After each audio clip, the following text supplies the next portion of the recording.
Hey gang, it's me, Dr. Steve. So are we witnessing a massive political realignment in our country? One of the major fallouts coming from the Israel-Hamas war is the very real crack-up of the political left, where pro-Israeli and pro-Hamas sympathies have begun publicly clashing. And this clash is causing a number of liberals to renounce the left and openly embrace President Trump. You're going to absolutely love this. You're also going to love the insane new deals on these incredible Trump half-dollar coins. They're absolutely beautiful. For a limited time, you can get these incredible collectible half-dollars for just a quarter of their original price. Each coin is 100% genuine JFK half-dollar, and it comes with a certificate of authenticity, letting you know it's one of a limited set. They're all made right here in the USA and make a perfect gift for the MAGA patriots in your life. You can feel the energy rising for 2024, so show your support for the greatest political comeback in history today by clicking on the link in the description below. Get your own Trump half-dollar today. Meet Mark Fisher. Mark is an avowed leftist, the founder of the Black Lives Matter chapter in Rhode Island and chairman of BLM in Maryland. But listen to what he recently had to say about the mistreatment of J6 prisoners. How you stand in solidarity with the J6 political prisoners? Stand in solidarity with any of my American brothers or sisters who are going through hard times or suffering. I don't take pleasure in anybody suffering, especially in a fellow American.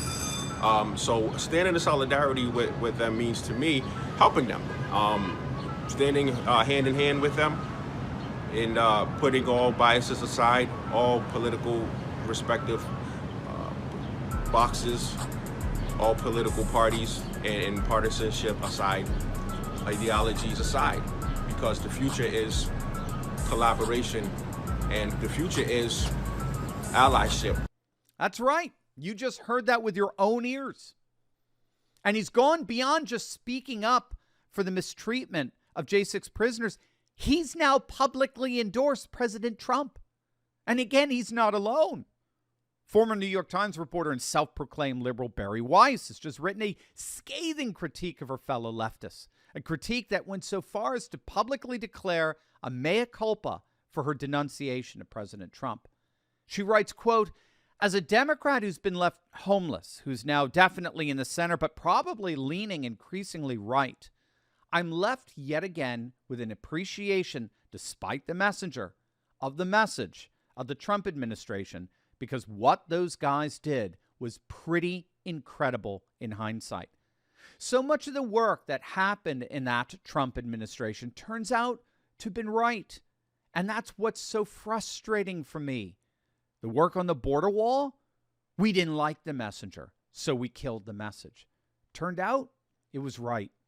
Issuing long-term debt to refinance when rates were at zero, we didn't like the messenger, so we killed the message. A structural peace in the Middle East, we didn't like the messenger, so we killed the message. When are we going to stop shooting ourselves in the foot? And when are we going to actually see and take the time to look past who is saying things and actually listen to them word for word? If it's clear that the last 2 weeks have been a wake-up call, the next question is why? Part of the answer is the sheer depravity of Hamas's terrorism. But that depravity has made the justification and celebration of their acts by those who police pronouns that much starker.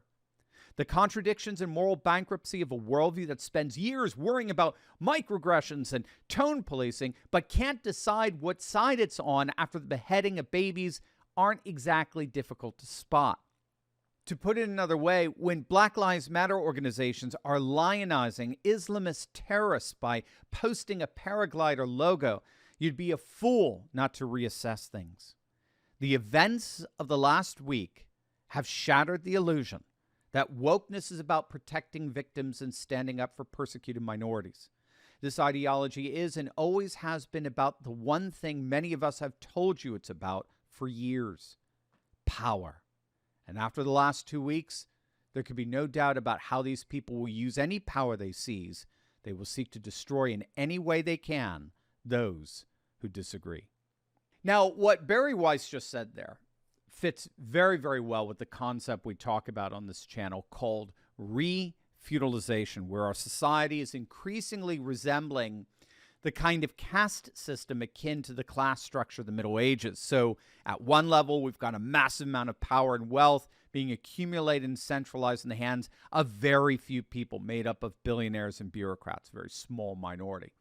But at another level, we're seeing today a comparable kind of religious fanaticism, not through a clerical class, not through a church, but through what's called a clerisy class, a pseudo-intellectual class dedicated to woke fanaticism made up of race and gender and sex. And these twin dynamics are shaping what scholars increasingly call a neo-feudalized society, where bureaucrats and billionaires are teaming up to create a top-down governance structure that's accumulating unprecedented levels of power and affluence. But at the same time this is happening, we're seeing more and more billionaires and bureaucrats enforcing a highly woke, dogmatic ideology that's designed to destroy any legitimate basis for dissent. So the key here is that radical woke fanaticism actually protects the power and affluence of the billionaire and the bureaucrat by silencing any and all opposition to neo-feudalized dynamics. As we all know, those who refuse to comply with this woke fanaticism that's used to keep people subservient to the billionaires and the bureaucrats are in effect excommunicated. Just ask what Justin Trudeau does. It's called cancel culture. And they're excommunicated by being branded as heretics, which today involves being labeled a racist, a bigot, a sexist, and all kinds of phobes. But the key in all of this is that the concept of victimhood is exploited by these woke fanatics as grounds for shutting people down who they don't agree with. There's no discussion, there's no basis for dialogue or legitimate disagreement. Wokeness is a radical, fundamentalist ideology that exploits victimhood as a basis to shut down any and all dissent. It's totalitarian by its very nature. And so what we're seeing happening on the political left right now is that those who sympathize, obviously, with the plight of the Israeli people are just now recognizing, they're just now realizing the fanatical nature of the woke left. It took this horror for them to realize that there's basically no difference between their fellow woke leftists and Hamas terrorists. Both are flying the same flags. Both are celebrating the same things. Both are denouncing the same people, the same nation.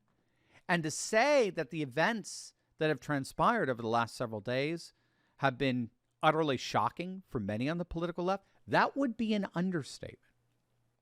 Now, how many of them are ultimately going to vote for Trump? We'll have to see. Old habits die hard. The barriers to political realignments are very, very formidable and stubborn. But if the political left does finally fracture as a result of the fallout from the Middle East, we may be looking back at October 7th as the day President Trump got reelected. Hey, gang, I know what it's like to feel alone out there in these turbulent times, but I broke free. If you too have been looking for a community with like-minded patriots who are serious about resisting globalism, building a parallel economy, and having intelligent and deep fellowship on a regular basis, then you've come to the right place. In my Courageous Patriot Insiders community, we're building a close-knit movement of, by, and for patriots who are breaking free from the outrage and despair cycles of the mainstream media and taking on the fight against globalism. Every week, I deep dive into the content I can't share on big tech and give you the cliff notes on the truth of how patriots just like you are building up their communities, starting patriot businesses, and fighting the woke in both public and private. All with a few history and political lessons from yours truly, of course. If you want to stop feeling alone as a patriot and stand together with this fast-growing community, be sure to click on the link in the description below. Don't wait. Join me and my Patriot Coalition today, and let's get fighting.